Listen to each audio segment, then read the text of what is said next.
അടുത്തതായിട്ട് ക്ഷണിക്കുന്നു.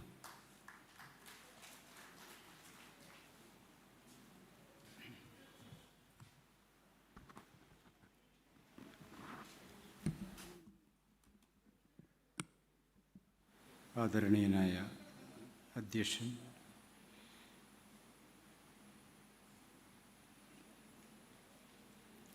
നവമലയാളി പുരസ്കാരം ഏറ്റുവാങ്ങിയ ബഹുമാന്യനായ ശശികുമാർ, വേദിയിലും സദസ്സിലുമുള്ള പ്രിയ സുഹൃത്തുക്കൾ, മാധ്യമങ്ങളിലെ ജാതി എന്ന വിഷയമാണ് ഇന്ന് നമ്മൾ ചർച്ചയ്ക്കെടുത്തിട്ടുള്ളത്.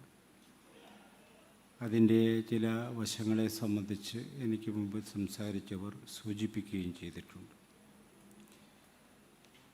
ഞാൻ നിങ്ങളോട് പറയാൻ ആഗ്രഹിക്കുന്ന കാര്യം, ഇന്ത്യയിലെ മാധ്യമരംഗത്ത് ഏതൊക്കെ വിഭാഗങ്ങളാണ് മുൻതൂക്കമുള്ളത്, ഏതൊക്കെ വിഭാഗങ്ങളാണ് ഇല്ലാത്തത്, ആർക്കൊക്കെയാണ് പത്രമുള്ളത്, ആർക്കൊക്കെയാണ് പത്രമില്ലാത്തത് എന്നൊരു കണക്കെടുപ്പല്ല. മറിച്ച് നമ്മുടെ മാധ്യമരംഗം അതിൻ്റെ പ്രവർത്തന രീതികളും അതിൻ്റെ മാനദണ്ഡങ്ങളും അത് നിശ്ചയിക്കുന്ന ക്വാളിറ്റിയെ സംബന്ധിച്ച സങ്കല്പവും ജാതിയും തമ്മിൽ എങ്ങനെ കെട്ടുപിണഞ്ഞ് കിടക്കുന്നു എന്നൊരു കാര്യമാണ് വിശദീകരിക്കാൻ ശ്രമിക്കുന്നത്. അതുകൊണ്ട് തന്നെ പങ്കാളിത്തം കിട്ടാതെ പോയ ഒരു വിഭാഗത്തിൻ്റെ പ്രശ്നമായിട്ടല്ല ഇത് ഉന്നയിക്കുന്നത്. അത് പ്രധാനപ്പെട്ട പ്രശ്നം തന്നെയാണ്. പക്ഷേ നമ്മൾ ഈ സാമൂഹിക യാഥാർത്ഥ്യത്തെ എന്ന് പറഞ്ഞാൽ ഇന്ത്യയിലെ 15% വരുന്നൊരു ജനവിഭാഗം തീരെ ഇല്ലാത്ത ഒരു സാമൂഹിക യാഥാർത്ഥ്യത്തെ മുൻനിർത്തി ആലോചിക്കുമ്പോൾ നമ്മുടെ മാധ്യമരംഗത്തിന് ചില പരിവർത്തനങ്ങൾ ഉണ്ടായിട്ടുണ്ട് എന്ന കാര്യം നമ്മൾ വിസ്മരിച്ചുകൂടാ. ഒരേ സമയം ജാതിയെയും മാധ്യമരംഗത്തെയും പരിവർത്തനപ്പെടുത്തിയൊരു ചരിത്രമാണ് ഇന്ത്യൻ മാധ്യമ ചരിത്രത്തിനുള്ളത് എന്ന് വിചാരിക്കുന്ന ഒരാളാണ്. നമ്മൾ ഈ ബാക്കിയുള്ള സ്ഥലങ്ങളിൽ കാണുന്ന രൂപത്തിലുള്ള ജാതിയെ മാധ്യമരംഗത്ത് അന്വേഷിച്ചാൽ നമുക്ക് കാണാനേ കഴിയില്ല. സ്വാഭാവികമായി നമ്മൾ എത്തിച്ചേരുക കഴിവുള്ളവരുടെ ഒരു സ്ഥലമാണ് മാധ്യമരംഗം. അവിടെ ജാതി ഇല്ലാത്ത ഒരു സ്ഥലമാണ്. പറഞ്ഞ് നിങ്ങൾ ജാതി ഉണ്ടാക്കരുത് എന്നതായിരിക്കും നമ്മൾ എത്തിച്ചേരുന്ന ഒരു നിഗമനം. ഇത് അടിസ്ഥാനപരമായി തന്നെ നമ്മൾ പ്രശ്നവൽക്കരിക്കേണ്ട ഒരു മണ്ഡലമായിട്ടാണ് ഞാൻ മനസ്സിലാക്കുന്നത്. അതിൽ നേരത്തെ ഇവിടെ സൂചിപ്പിച്ചതുപോലെ ദലിത് വിഭാഗത്തിൻ്റെ പ്രാതിനിധ്യമില്ലായ്മ 80കളിൽ തന്നെ തിരിച്ചറിഞ്ഞ ഒരാളാണ് ഈ വേദിയിലുള്ളത്. അത് പരിഹരിക്കുവാനുള്ള ചില പരിശ്രമങ്ങളും അദ്ദേഹത്തിൻ്റെ പക്ഷത്തു നിന്നുണ്ടായി എന്ന് അദ്ദേഹം പറയുന്നുണ്ട്. നമ്മൾ നോക്കുമ്പോൾ പ്രായേണ ഒരു പത്രവും ഇന്ത്യയിലെ ഒരു പത്രവും ദളിതർക്കെതിരാണെന്ന് നമുക്ക് പറയാൻ പറ്റില്ല. പക്ഷേ അതേസമയം ദളിതരുടെ ജീവിതത്തെക്കുറിച്ച് ഒട്ടും വേവലാതിയും പത്രങ്ങൾക്കില്ല എന്നതാണ് കാര്യം. ഇത് രണ്ടും നമുക്ക് മനസ്സിലാവുന്നില്ലെങ്കിൽ വളരെ ഏകപക്ഷീയമായ നിഗമനങ്ങളായിരിക്കും ഫലം. പത്രങ്ങൾ മുഴുവൻ ദളിതർക്കെതിരാണെന്ന് പറഞ്ഞാലും ഏകപക്ഷീയതയായിരിക്കും. പത്രങ്ങൾ വളരെ ഗൗരവമായി ദളിത് ജീവിതങ്ങളെ കാണാൻ ശ്രമിക്കുന്നുണ്ട് എന്ന് പറഞ്ഞാലും അതൊരു നുണയായിരിക്കും. ഈ സങ്കീർണമായൊരു പ്രശ്നത്തെയാണ് യഥാർത്ഥത്തിൽ നമുക്ക് അഭിസംബോധന ചെയ്യുവാനുള്ളത്. അതിലേറ്റവും സമയത്തിൻ്റെ ഒരു കുറവുണ്ട്, എങ്കിലും 4 കാര്യങ്ങൾ പറയാനാണ് ഞാൻ ആഗ്രഹിക്കുന്നത്. ഒരു ഗുജറാത്തി പത്രപ്രവർത്തകനോട് ചോദിച്ചപ്പോൾ അദ്ദേഹം പറഞ്ഞത്, നിങ്ങളുടെ പത്രത്തിൽ ദളിതരാരുമില്ലല്ലോ എന്ന് ചോദിച്ചപ്പോൾ അദ്ദേഹം പറയുന്നത്, ഞങ്ങളതൊന്നും ശ്രദ്ധിക്കാറില്ല. ഞങ്ങളുടെ പത്രത്തിൽ ആരൊക്കെ ഏത് ജാതിയാണ് എന്ന് ഞങ്ങളുടെ പരിഗണനാ വിഷയമല്ല. കഴിവ് മാത്രമാണ് ഞങ്ങൾ നോക്കാറുള്ളൂ എന്നതാണ് അദ്ദേഹം പറഞ്ഞൊരു കാര്യം. ഞാൻ വിചാരിക്കുന്നത് സത്യസന്ധമായ ഒരു മറുപടിയാണ് ആ പത്രാധിപരുടെ. അദ്ദേഹം നുണ പറയുകയായിരുന്നില്ല, അദ്ദേഹം അങ്ങനെ വിചാരിക്കുന്നുണ്ട്, വിശ്വസിക്കുന്നുണ്ട്. ഇവിടെ നമ്മൾ പരിശോധിക്കപ്പെടേണ്ട കാര്യം വ്യക്തിയുടെ കഴിവ് എന്ന് പറയുന്നത് അത് രൂപപ്പെടുന്നതിൻ്റെ എലമെൻറ്റ്സ് എവിടെ നിന്നാണ് വരുന്നത് എന്ന കാര്യമാണ്. വ്യക്തികൾക്ക് നമ്മൾ ചാർത്തിക്കൊടുക്കുന്ന അവരുടെ വ്യക്തിപരമായ ശേഷി, കഴിവ് എന്ന് പറയുന്നൊരു സംഗതി കേവലം വ്യക്തിപരമായ ശേഷിയുടെ പ്രശ്നമല്ല. അത് ഒരുപക്ഷെ നമ്മുടെ സമൂഹത്തിലെ നിരവധി ഘടകങ്ങൾ ചേർന്നാണ് ഒരു വ്യക്തിയുടെ കഴിവ് മാനിഫെസ്റ്റ് ചെയ്യാനുള്ള, പ്രകടിപ്പിക്കാനുള്ളൊരു മണ്ഡലം തുറന്നു കൊടുക്കുന്നത്. എല്ലാ മനുഷ്യരും പലതരത്തിൽ കഴിവുള്ളവരായിരിക്കും, പക്ഷെ അവരുടെ കഴിവുകളെ പ്രകടിപ്പിക്കാൻ കഴിയുന്ന മണ്ഡലം സമൂഹം തുറന്നു കൊടുക്കണമെന്നില്ല. ആ ഘട്ടത്തിൽ ആ വ്യക്തി പൂർണ്ണമായും കഴിവില്ലാത്തവനായി മുദ്ര കുത്തപ്പെടുമെന്നുള്ളതാണ് കാര്യം. ഇതിനകത്ത് ഞാൻ പറയുന്നത്, ഞാൻ ഈ കാര്യത്തിൽ ആശ്രയിച്ചിട്ടുള്ള ഒരു സോഷ്യോളജിസ്റ്റ് പേറി ബോജിയോയാണ്. മാർസിൻ്റെ മൂലധന സങ്കല്പത്തെ തന്നെ വികസിപ്പിക്കുകയും ഒരുപക്ഷെ അട്ടിമറിക്കുകയും ചെയ്തൊരു ചിന്തകൻ എന്ന നിലക്ക് ഇന്ത്യൻ സമൂഹത്തെ പഠിക്കാൻ വളരെ വലിയ ഉൾക്കാഴ്ച നൽകുന്ന ദർശനത്തിൻ്റെ ഉടമ കൂടിയാണ് ബോജിയോ. അദ്ദേഹത്തെ ആണ് ഞാൻ പിൻപറ്റാൻ ശ്രമിച്ചിട്ടുള്ളത്.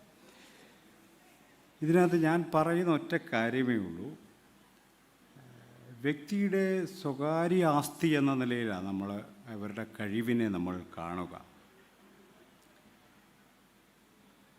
സ്വാഭാവികമായ വ്യക്തി ഗുണം എന്ന നിലക്കാണ് ഈ വ്യക്തിയുടെ ഗുണമായി നമ്മൾ കാണുന്ന ഈ കാര്യം അയാളുടെ നിൽപ്പിലും നടപ്പിലും ഇരിപ്പിലും നോട്ടത്തിലും ശീലങ്ങളിലും പ്രതിഫലിക്കുന്നൊരു കാര്യമാണ്. അങ്ങനെയാണ് വ്യക്തിയിലൂടെ അത് പുറത്തു വരുന്നത്. അപ്പോൾ ഈ കാര്യങ്ങൾ, അതായത് വ്യക്തിയുടെ ബിഹേവിയറൽ പാറ്റേണും അവരുടെ നോട്ടവും വ്യക്തിപരമായി ഒരാൾ തീരുമാനിക്കുന്ന കാര്യമല്ല, അത് സമൂഹത്തിൽ നിന്ന് വരുന്ന ഒരു സംഗതിയാണ്. അത്തരം കാര്യങ്ങൾ ഒരു വ്യക്തിയിൽ സംഗമിക്കുമ്പോഴാണ് അത് വ്യക്തിയുടെ ഗുണമായി എന്ന ഒരു പ്രതീതി നമ്മളിൽ ഉണ്ടാക്കുന്നത്. 18 കോടി ജനങ്ങൾ 1920 18 കോടി ജനങ്ങൾ ഉണ്ടായിരുന്ന ദളിതരിൽ ഒരാൾ പോലും എഡിറ്റർ അല്ലാതായി പോയ കഴിവില്ലായ്മ അതെവിടെ നിന്നാണ് രൂപപ്പെട്ടത് നമ്മൾ അന്വേഷിക്കേണ്ടത്. ആ കഴിവില്ലായ്മ 18 കോടി ആൾക്കാർക്കുള്ളതല്ല, അത് വേറൊരു സ്ഥലത്ത് നിന്ന് ഇമാജിൻ ചെയ്ത് നമ്മൾ എടുക്കുന്ന ഒരു മാനദണ്ഡമാണ്. ആ മാനദണ്ഡത്തിലാണ് മാന്യന്മാരായ പത്രപ്രവർത്തകർ നിൽക്കുന്നത്. ഇതാണ് അതിൻ്റെ ഒരു കോൺട്രഡിക്ഷൻ.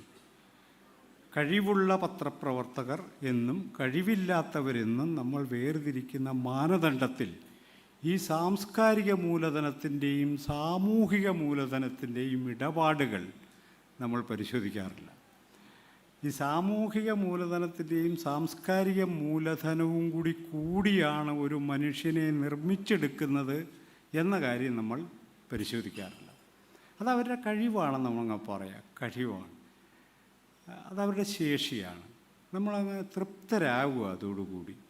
അത് അവിടെ നിർത്തേണ്ട കാര്യമല്ല, മറിച്ച് എന്താണ് ഈ സാമൂഹികമായ മൂലധനമായി ഒരു വ്യക്തിയിലേക്ക് കടന്നു വരികയും വ്യക്തിയെ പ്രാപ്തനാക്കുകയും ചെയ്യുന്ന ഘടകമെന്ന് പരിശോധിക്കുമ്പോഴാണ് കൂട്ടത്തോടെ ഒരു ജനവിഭാഗം പത്രപ്രവർത്തന മേഖലയിൽ ഇല്ലാതെ പോകുന്നത് നമുക്ക് മനസ്സിലാകത്തുള്ളൂ.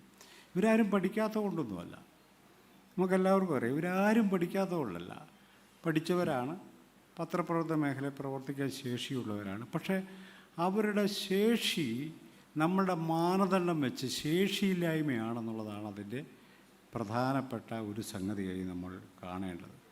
അതുകൊണ്ട് വ്യക്തിവിശേഷങ്ങൾ, വ്യക്തിയുടെ സവിശേഷമായ കഴിവുകൾ എന്ന് മാത്രം കണ്ടെത്തുന്ന പലതും വ്യക്തിയുടെ കഴിവ് മാത്രമല്ല, അത് സമൂഹത്തിലെ വിവിധ മൂലധന രൂപങ്ങളുടെ സമ്മേളിതമായ രൂപമാണ് എന്നുള്ളതാണ് നമ്മൾ കാണേണ്ട കാര്യം. ഇന്ത്യയെക്കുറിച്ച് പഠിക്കുന്നവർ എപ്പോഴും ശ്രദ്ധിക്കുന്നൊരു കാര്യം, ഈ സാമൂഹിക സാംസ്കാരിക മൂലധനത്തെക്കുറിച്ച് അവരിപ്പോഴും നിശബ്ദരായിരിക്കുമെന്നുള്ളതാണ്. ജാതി ഇപ്പോഴും നിശബ്ദമായി ഇന്ത്യൻ ജനതയെ വേട്ടയാടുന്നതിൻ്റെ പ്രധാനപ്പെട്ട കാര്യം നമ്മളതിനെക്കുറിച്ച് നിശബ്ദമാണെന്നുള്ളതാണ്. ഇതെങ്ങനെയാണ് പ്രവർത്തിക്കുന്നത് എന്നത് നമ്മൾ വിശകലനം ചെയ്യാറില്ല. കുറച്ച് എക്സെപ്ഷൻസ് ഉണ്ടാവും. ഇപ്പോൾ സതീഷ് ദേശ്പാണ്ഡെ പറഞ്ഞൊരു കാര്യം, ജാതി എന്താണെന്ന് എല്ലാവർക്കും അറിയാം, എന്നാൽ ജാതി സ്വന്തം ജീവിതത്തിൽ ഇടപെടുന്നത് എങ്ങനെയാണെന്ന് ഇന്ത്യക്കാരോട് ചോദിച്ചാൽ അവർ അൽഷിമേഴ്സ് ബാധിച്ചവരെ പോലെ സംസാരിച്ചു തുടങ്ങുമെന്നാണ്. പിച്ചും പെയ്യും പറഞ്ഞോളും.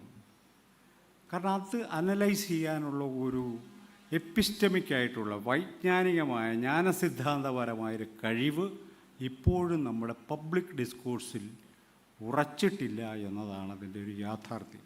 അതുകൊണ്ട് നമ്മൾ കഴിവില്ലായ്മ എന്ന് മാത്രം കണ്ട് പുറത്ത് നിർത്താവുന്നൊരു കാര്യമല്ലിത്. ഒന്നാമത്തെ ഞാൻ പറഞ്ഞൊരു പോയിൻ്റ് ആ കൂടി ഒറ്റ വാക്കിൽ പറഞ്ഞാൽ, പത്രപ്രവർത്തകരെല്ലാം കഴിവ് നോക്കി എടുക്കപ്പെടുന്നവരാണെന്നുള്ളത് നമ്മൾ കൊണ്ടു നടക്കുന്നൊരു മിഥ്യ മാത്രമാണ്.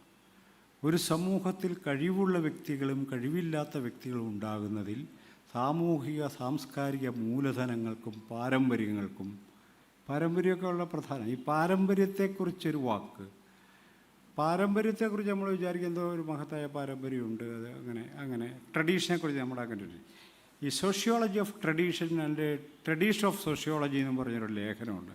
ആ ലേഖനത്തിൽ പറയുന്നൊരു കാര്യം, ഈ ട്രഡീഷൻ എന്ന് പറഞ്ഞാൽ നമ്മൾ വിചാരിക്കുന്നത് പോലെ ആനകുതിര കാര്യമൊന്നുമല്ല. മാറ്റമില്ലാതെ തുടരണമെന്നുള്ള നിർബന്ധമാണ് അതിൻ്റെ പിന്നിലെ മനുഷ്യദർശനം. തൃശ്ശൂർ പൂരം കഴിഞ്ഞ വർഷം നടന്ന പോലെ തന്നെ ഇപ്രാവശ്യം നടക്കണം എന്നുള്ളതാണ് ട്രഡീഷൻ. തന്നെ നടക്കണം എന്നുള്ളതാണ്, ഒരു മാറ്റവും പാടില്ല. 2023 തൃശ്ശൂരുകാരെങ്ങനെ ജീവിച്ചോ അങ്ങനെ തന്നെ പൂരം ദിവസം ജീവിച്ചോളെന്നാണ് പറയുന്നത്. എന്ന് പറഞ്ഞാൽ സമൂഹ ചലനങ്ങളെ എല്ലാ കാലത്തും പല രൂപത്തിൽ പ്രതിരോധിക്കുന്നൊരു സംഗതിയാണ് ഈ ട്രഡീഷണൽ എന്ന് നമ്മൾ പറയുന്ന കാര്യങ്ങൾ. അതല്ലാതെ അതത്ര നിരുപദ്രവകരമായ കാര്യമൊന്നുമല്ല.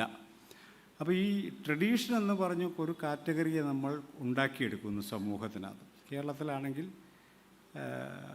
ഈ കഴിഞ്ഞ ദിവസം ഒരു നേതാവ് പറഞ്ഞത് അയാൾ തറവാട്ടിൽ ജനിച്ച നല്ല പയ്യനാണെന്ന്. ആരാണ് ഈ തറവാട്ടിൽ ജനിച്ച നല്ല പയ്യൻ? അത് നമ്മൾ ഉണ്ടാക്കിയെടുക്കുന്നൊരു സങ്കല്പമാണ്. അപ്പോൾ തറവാട്ടിൽ ജനിക്കാത്തൊരു മുഴുവനും പുറത്തു പോകുന്നൊരു സങ്കല്പം. ഇതാണ് അതിൻ്റെ ഒരു പ്രോബ്ലം. നമ്മൾ ഉണ്ടാക്കിയെടുക്കുന്ന ഇമേജറികൾ സമൂഹത്തെ തന്നെ പുറന്തള്ളുകയോ അപമാനിക്കുകയോ കുറഞ്ഞ മനുഷ്യരാക്കി മാറ്റുകയോ ഒക്കെ ചെയ്യുന്ന ഒരു വലിയ പ്രോസസ്സുണ്ടായിരുന്നു. ഭാഷയുടെ സൂക്ഷ്മമായ പ്രത്യേകതയെക്കുറിച്ച് നേരത്തെ അദ്ദേഹം ഇവിടെ സൂചിപ്പിക്കുകയുമുണ്ടായി. രണ്ടാമതൊരു സംഗതി, ഈ സാംസ്കാരിക മൂലധനത്തെ സംബന്ധിച്ച് ഞാനതിൻ്റെ വിശദാംശങ്ങളിലേക്കൊന്നും കടക്കുന്നില്ല. ഇന്ത്യയെ പഠിക്കാൻ നമുക്ക് 3 പ്രധാനപ്പെട്ട മൂലധനങ്ങളാണ്. സാമ്പത്തിക മൂലധനം, സാമൂഹിക മൂലധനം, സാംസ്കാരിക മൂലധനം എന്ന് പറയുന്ന 3 കാര്യങ്ങളാണ്.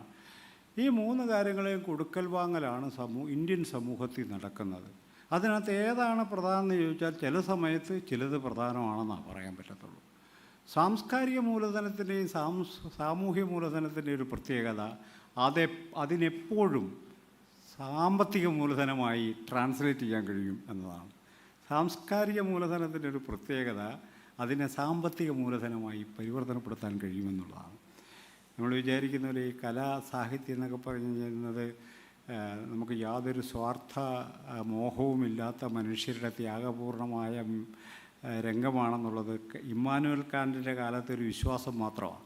അങ്ങനല്ല, അതെല്ലാം സാമ്പത്തിക മൂലധനമായി വളരെയേറെ പെട്ടെന്ന് പരിവർത്തനപ്പെടുത്താവുന്നൊരു സംഗതിയാണ് സാംസ്കാരിക മൂലധനം. ഈ സാംസ്കാരിക മൂലധനത്തെക്കുറിച്ച് സവിശേഷമായ ചില നിരീക്ഷണങ്ങൾ ഭോജി അവതരിപ്പിക്കുന്നുണ്ട്. അതിലൊന്ന്, ഈ ശരീരം എങ്ങനെയാണ് ചരിത്രത്തെ ആന്തരവൽക്കരിക്കുന്നത് എന്നാണ്. ഈ നമ്മുടെ ശരീരം എങ്ങനെയാണ് ചരിത്ര ബോധ്യങ്ങളെ ഉള്ളിലാവാഹിക്കുന്നതിലൂടെ നമ്മുടെ ശരീരത്തിൽ സംഭവിക്കുന്ന മാറ്റം എന്ത് എന്നൊരു കാര്യം അദ്ദേഹം നിരീക്ഷിക്കുന്നു. ഇപ്പം നമുക്ക് ഉദാഹരണത്തിന് നമ്മളുടെ സമൂഹത്തിലെ വളരെ പ്രഗത്ഭരായിട്ടുള്ള സാംസ്കാരിക പ്രവർത്തകർ, എഴുത്തുകാർ, ഇവർക്കൊക്കെ ചില പ്രത്യേകതകളുണ്ടാവും.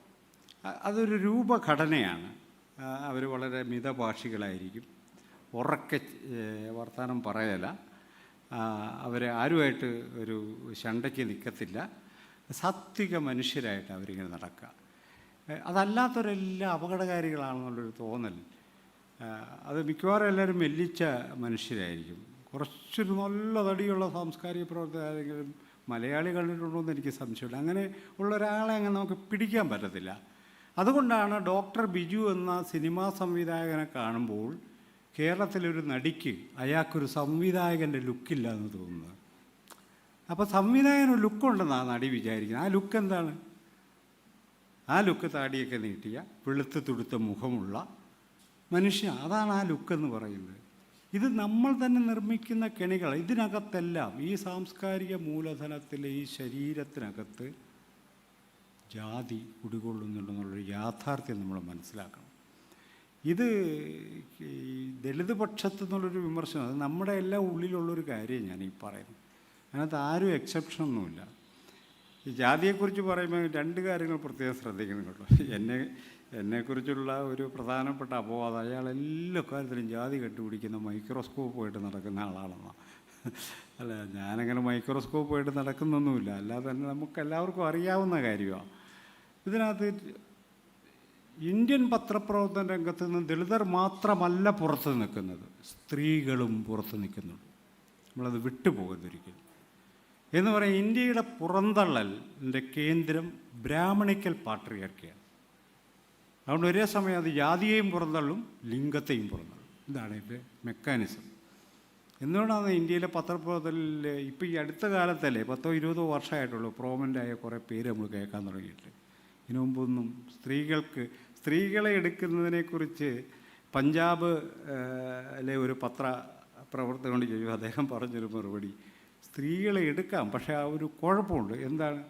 കല്യാണം കഴിച്ചു കഴിഞ്ഞാൽ അവരങ്ങ് പോവും എന്നാണ് പുള്ളിയുടെ പരാതി. കല്യാണം കഴിച്ചാൽ അവരങ്ങ് പോവും. പിന്നെ അവർക്ക് വേണ്ടി പ്രത്യേക സമയക്രമീകരണം, സാങ്കേതിക പ്രശ്നങ്ങളാണ് പറയുന്നത്. സ്ത്രീകൾ ഈ സമൂഹത്തിൻ്റെ അവിഭാജ്യ ഘടകമാണെന്നല്ല, അവർ വ്യക്തികളാണെന്നല്ല, അവർക്ക് ഇമാജിനേഷൻ ഉണ്ടെന്നല്ല, അവർക്ക് സ്റ്റോറി നിർമ്മിക്കാൻ ശേഷിയുണ്ടെന്നുള്ളതല്ല, അവരുടെ സ്റ്റോറി കേൾക്കേണ്ടത് ലോകത്തിൻ്റെ ആവശ്യമുള്ളതാണെന്നല്ല അയാൾ പറയുന്നത്. അവർ കല്യാണം കഴിച്ചിട്ട് പോകുന്നതാണ് പറയുന്നത്. ദളിതരെക്കുറിച്ചും പറയുന്നൊരു സംഭവം എന്താണ്? അവർക്ക് കഴിവില്ലാത്തവരാണെന്നാണ് പറയുന്നത്. അത് ഇതിനുള്ള പ്രാപ്തിയില്ലാത്തവരാണ്. ഇത് ഒരു മുൻവിധിയാണ്. ജാതിയെക്കുറിച്ചുള്ള ചർച്ചയിൽ നമ്മളെപ്പോഴും കാണേണ്ട ഒരു കാര്യം. അത് ഒരിക്കലും ദളിതർക്കെതിരെയോ കീഴ്ജാതി സമൂഹങ്ങൾക്കെതിരെയോ മാത്രമല്ല അത് പ്രവർത്തിക്കുന്നത്, സ്ത്രീകൾക്കെതിരെയും പ്രവർത്തിക്കുന്ന ഒരു സവിശേഷമായ ഒരു ഘടനയായിട്ട് വേണം നമ്മളതിനെ കാണാൻ. ഈ രണ്ടാമത്തെ ഈ സാംസ്കാരിക മൂലധനത്തിൻ്റെ രണ്ടാമത്തെ ഒരു പ്രധാനപ്പെട്ട പ്രത്യേകത, ഇത് ഞാൻ ഈ സാംസ്കാരിക മൂലധനത്തിൻ്റെ പ്രത്യേകത പറയുന്നത്, നമ്മുടെ സമൂഹത്തിലെ പ്രോമിനൻ്റ് എന്ന് പറയുന്ന മുഖ്യധാര എന്ന് പറയുന്ന ഘടനയെ നമുക്ക് കൂടുതലടുത്ത് മനസ്സിലാക്കാം. ഒരു വസ്തുവൽകൃതമായ അവസ്ഥയാണ്. നമ്മളൊരു വീട്ടിലേക്ക് കയറി ചെല്ലുന്നു, അവിടെ തന്നെ വളരെ ലോകപ്രസിദ്ധമായൊരു ചിത്രം മുമ്പിൽ തന്നെ തൂങ്ങുന്നു. വളരെ വലിപ്പെടുപ്പുള്ള കുറേ പുസ്തകങ്ങൾ അവിടെ ഇരിക്കുന്നു. ഇവിടെ കുറച്ച് അവാർഡ് കിട്ടിയതിൻ്റെ കുറേ സംഗതികളിരിക്കുന്നു. അപ്പോൾ കയറി ചെല്ലുമ്പം തന്നെ അമൂല്യമായ സാംസ്കാരിക ലോകവുമായി എൻ്റെ ദൈനംദിന ജീവിതം ഇടപെടുന്നുവെന്ന് ആ വീട്ടുകാരൻ നമ്മളോട് പ്രഖ്യാപിക്കുകയായിരുന്നു. അപ്പോൾ ഞാൻ നിങ്ങളെപ്പോലല്ലെന്നായി പറയുന്നത്, ഞാൻ വേറൊരാളാണെന്നാണ് പറയുന്നത്. അപ്പോൾ അദ്ദേഹം ഒരു ആദരവ് അർഹിക്കുന്ന ഒരാളായി നമുക്ക് തോന്നുകയും ചെയ്യും. അപ്പോൾ അങ്ങനെ ആദരവിൻ്റെ ഒരു രൂപം, അംഗീകാരത്തിനൊരു രൂപമാണ് അവിടെ പ്രകടിപ്പിക്കുന്നത്. മൂന്നാമത്തത് സ്ഥാപനവൽകൃതമായ സാംസ്കാരിക മൂലധനം. ഈ അക്കാഡമിയിൽ ചെയർമാനായിരിക്കുക, അക്കാഡമി സെക്രട്ടറി ആയിരിക്കുക, അക്കാഡമി മെമ്പറായിരിക്കുക, അക്കാഡമി ഫെലോഷിപ്പ് തരിക, ഇതൊക്കെ സവിശേഷമായ ചില റൈറ്റുകളാണ്. അപ്പോൾ ഇത് ഒരു സാംസ്കാരിക ജീവിതത്തിൻ്റെ ഊർജത്തിൻ്റെ പ്രധാനപ്പെട്ട സ്രോതസ്സായി മാറുമ്പോൾ ഇതിലേക്ക് കടന്നു വരാൻ കഴിയാത്തവർ, കാരണം എന്ത് തന്നെയായാലും, പുറത്ത് നിൽക്കാൻ വിധിക്കപ്പെടുന്നു എന്നുള്ളതാണ്. ഞാൻ മനസ്സിലാക്കുന്നിടത്തോളം ഈ 3 സ്ഥലത്തേക്കും പ്രവേശനമില്ലാത്തൊരു വിഭാഗമാണ് ദളിതർ. അതിലൊന്ന്, എനിക്കൊരിക്കലും ഈ കേരളീയ സമൂഹത്തിൽ സിമ്പിളായി ജീവിക്കാൻ പറ്റില്ല.